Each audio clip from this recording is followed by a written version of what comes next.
So our contention, or my contention, and when I talked to Jim said, man, that makes a lot of sense. We just need to put something together that proves that they're sober so that there's no questioning. We don't have to do multiple drug tests or have a drone floating over their house to make sure they're not cracking open a Pabst Blue Ribbon beer. If they're doing that, they probably should go to a mental hospital. But anyway, that's what it is. So Jim and I got to talking, and Jim took it very seriously. I was just blabbing over a cup of Starbucks, and then he called and said, I think we can put something together here where we can do what you do, which is the application of the treatment, the cognitive behavioral therapy, the group therapy, the individual, the trauma-based psychotherapy that's essential to most drug and alcohol problems. I'm sorry. And then the implementation of the Journey Letter, which is a biography that attorney Lloyd Freeberg, a good friend of mine, developed that has exceptional results. So the tools for the treatment are there, but the tool is useless if the person is not cheating, if they're chipping, if they're using. And there isn't a counselor on the planet that's telling you the truth.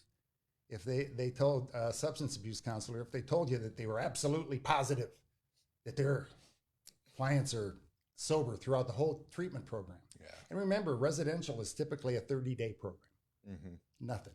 And it's confined and it's artificial. We'll get into that. I'm not going to say that. But that's how, and so Jim said, Neil, I've got some really bright people that work for me. I won't name them. They would be horribly embarrassed, I think. but this man's a genius on his own. But he's got people, and he put them to the task of how do we monitor not just the substance use and we'll talk about that, but how do we monitor the other treatment components that would be indicative that they're not just here in body, but they're also here with an appreciation for being sober, and then an appreciation for going into the therapy and the counseling and the educational components that are going to make staying sober easier. Yeah. Okay. I need a balloon full of some oxygen, I think. Well, yeah. So I have buy-in on. I really like Neil's program. I don't do this to eat. This is. But I got the altar call, and I really believe that we can take it to where he's got a great idea, and I think I can be value added to the system. Not only myself, but we surround myself with, other people who have specialists. I don't know everything about everything, but I know. I'm a reasonably good architect in documenting systems to get things done. I have a long history of doing that. So that's my value added.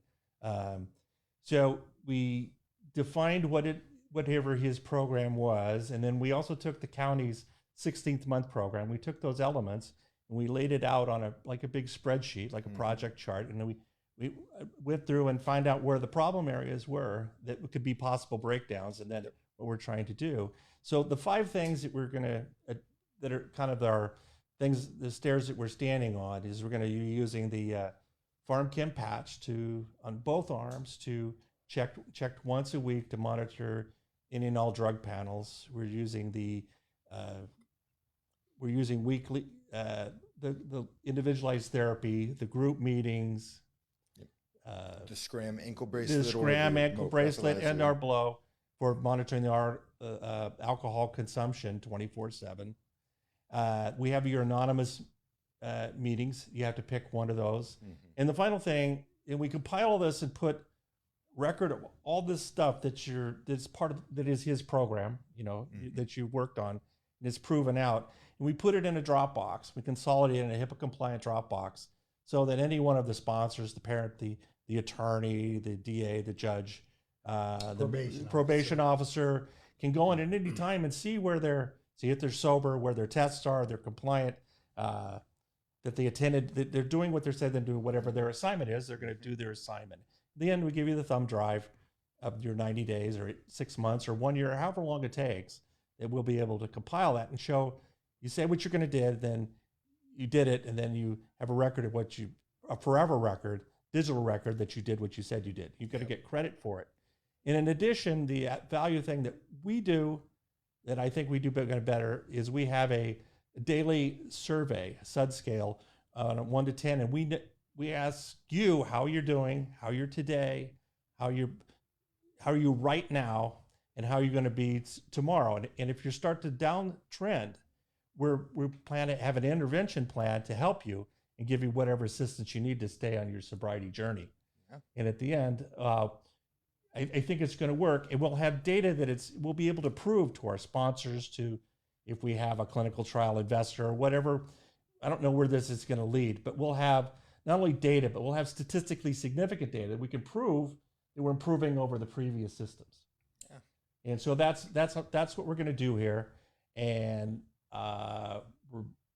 we're soliciting your help and input to make our system work and get it going.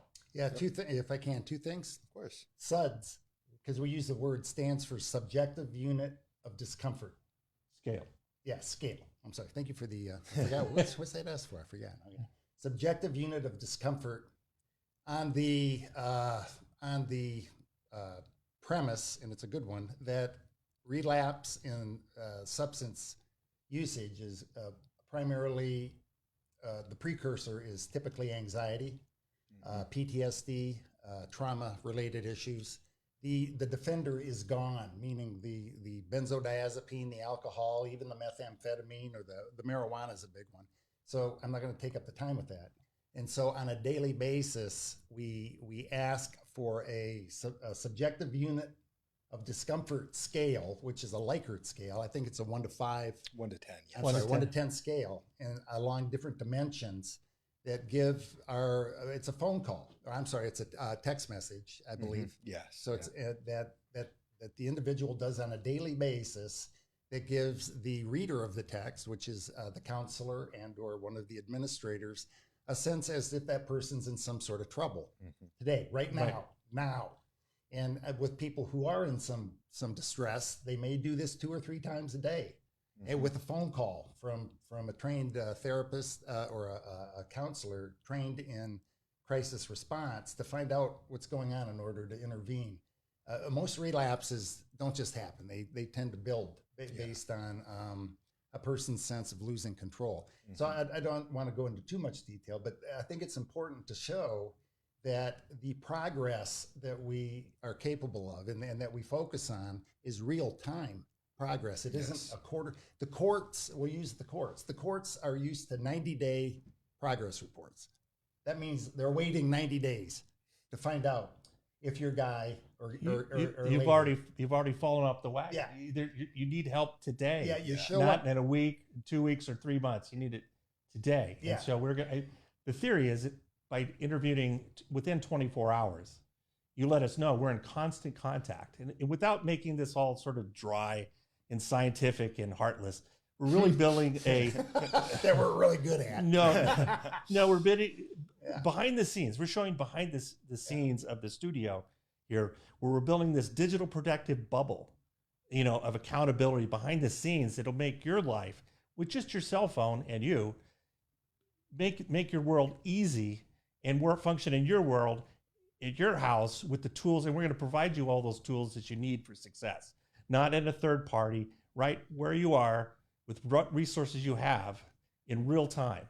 And then the people that want to work with you, because once you have a fixed point and you're running towards it, you'll pick up enthusiasm and pick up followers and backers and people because you need blockers. You need people that go with you. You can't do this journey by yourself. You need the higher power, you need friends, you need family, you need whatever you can get to help push you along or clear the path for you to keep going on your journey and maintenance of your sobriety. Yeah, and the fundamental goal, we talked about this prior to going into today's talk. The primary goal is not just to force people into some sobriety. It's really to encourage people in the benefits of sobriety versus a drug addicted or an alcohol addicted lifestyle. It's not just using drugs and alcohol. It's a lifestyle. Alcoholism, the ism is a lifestyle centered. Ism means something centered on whatever comes before it, like capitalism. Right. And so alcoholism the alcohol is life centric. It's what you make your decisions about. Somebody invites you to Disneyland. Your first question is what? Do they serve? Do they serve alcohol? Do they serve? Yeah. And it's a small world. The guy there at the taking tickets, well, they don't do that anymore. Anyway, so the idea is that the ism isn't alcohol anymore. Or drug, you know, it's called drug addiction. I wish it was called drugism or substanceism because it's a lifestyle. It's your choices all go through that filter. Yeah. Our goal is to make the filter not necessarily sobriety, but something that depends on sobriety, like family or community or spirituality or something that where sobriety is a precondition. Even work or, you know, career-wise. I mean, and that's, we'll come in, and a big part of the program is essentially replacing that alcoholism with something that's productive to your lifestyle, to whatever individual lifestyle. And that's where this program becomes individualized. We can't sit here and tell you exactly what we're going to replace that with or what comes with the program. Right. It's dependent, person to person. Everybody is going to require something different. And you have to introduce new avenues or new, whether it's exercise or, you know, somebody that loves bowling, never been bowling before, like whatever, recreational activities, skydive, like you have to introduce new centers for a person to start building their life around outside of alcohol, especially depending on how long this individual has centered their life around drugs or alcohol or whatever it is. And that's a big part of the program, is individualizing that approach, taking it, making it objective to, you know, your treatment goal is to go bowling 3 times a week or whatever, join a bowling league and you know, but it's something that you can measure. You can objectively measure. We can put in your report and send it to your attorney, to your DA, to your family, to anybody that is personally involved, and they can see it and they can say, wow, he's actually making a change in his life. He's doing new things that I never thought he would do. And he's not only is he not drinking anymore, but he is improving his life in a way that I can objectively see. And I think that's a big component of the program. A question?